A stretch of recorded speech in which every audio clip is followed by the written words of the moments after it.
ओम गं गणपतये नमः। राधे राधे। आइए सुनते हैं गणेश जी की कृपा की कथा। किसी गांव में राजू नाम का एक व्यक्ति रहता था। उसके परिवार में उसकी माँ, पत्नी रीना तथा एक 5 वर्ष का बेटा मनु रहता था। पूरा परिवार खुशहाल तथा प्रसन्न था। एक दिन की बात है, राजू काम से जब घर लौटा तो उसकी तबीयत खराब हो गई। पास के गांव से वैद्य जी को बुलाया।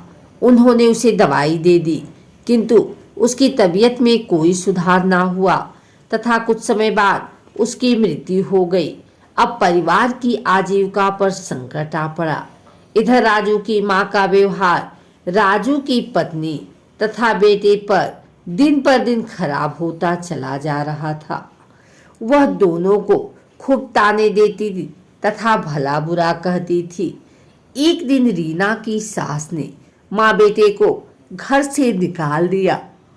दोनों रोते रोते घर से चले गए। अब सबसे बड़ा प्रश्न था कि आखिर इतने बड़े गांव में कौन उन्हें आश्रय देगा। कुछ दूर चलने पर उन दोनों को भगवान गणेश का एक भव्य मंदिर दिखाई दिया। गणेश जी की कृपा। मंदिर में एक बुजुर्ग पुजारी रहते थे।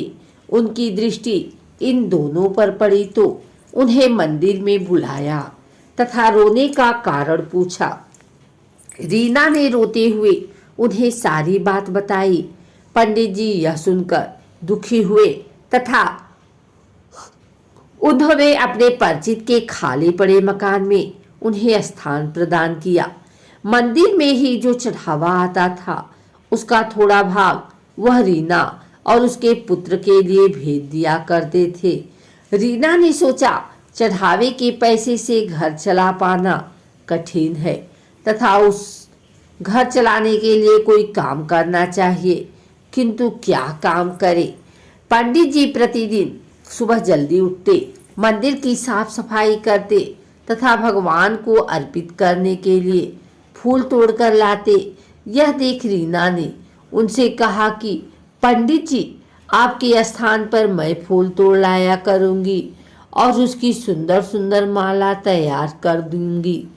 पंडित जी ने कहा, अच्छी बात है, तुम माला तैयार करके उन्हें बेचकर पैसे भी कमा सकती हो। रीना को यह सुझाव अच्छा लगा। अगली सुबह उसने गणेश जी का आशीर्वाद लेकर माला बेचने का काम शुरू कर दिया। उसका बेटा मनु भी माँ के काम में हाथ बटाया करता था। ताजे फूलों से बनी माला देखकर ग्राहक उससे माला खरीदने लगे तथा कुछ ही दिनों में भगवान गणेश जी की कृपा से उसका काम अच्छा चल निकला। अब उसने छोटी सी दुकान ले ली थी। कुछ वर्षा के बाद उसका बेटा मनु भी बड़ा हो गया। तब एक दिन मंदिर में उस गांव के एक व्यापारी की पुत्री अपनी माँ के साथ आई। जब उसने रीना की दुकान से फूल लिए तो उसकी दृष्टि मनु पर पड़ी तो व्यापारी की पत्नी ने उनके बारे में पंडित जी से पूछा। पंडित जी ने सारी बातें बताई। उसके बाद वह घर लौट गए। शाम को व्यापारी से उसकी पत्नी ने उन माँ बेटी के बारे में बताया तथा अपनी पुत्री की शादी उससे करने का विचार बताया। व्यापारी को भी वर अपनी कन्या के लिए उचित लगा और विवाह के लिए तैयार हो गया। गणेश जी के मंदिर में दोनों का विवाह बड़ी धूमधाम से संपन्न हुआ। उस व्यापारी के कोई पुत्र न था, इसलिए उसने मनु को भी अपने साथ व्यापार में लगा लिया। मनु के परिश्रम तथा ईमानदारी से व्यापार में खूब प्रगति हुई। इधर रीना की सास की अवस्था खराब रहने लगी।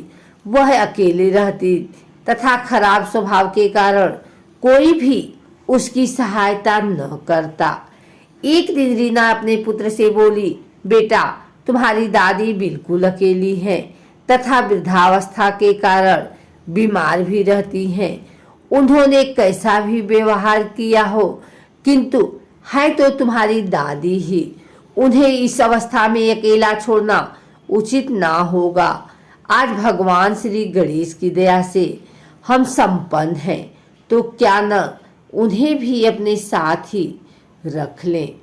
अगले दिन रीना अपने पुत्र तथा बहू के साथ सास के घर पहुंची। दादी ने जब उन्हें देखा तो बहुत खुश हुई, साथ ही उसे अपनी करनी पर पछतावा भी हुआ, जिस कारण उसकी आंखों में आंसू आ गए। उन्होंने अपनी बहू रीना से अपने व्यवहार के लिए क्षमा मांगी। रीना ने अपनी सास को क्षमा कर दिया और अपने साथ घर ले आए तथा सभी साथ में रहने लगे।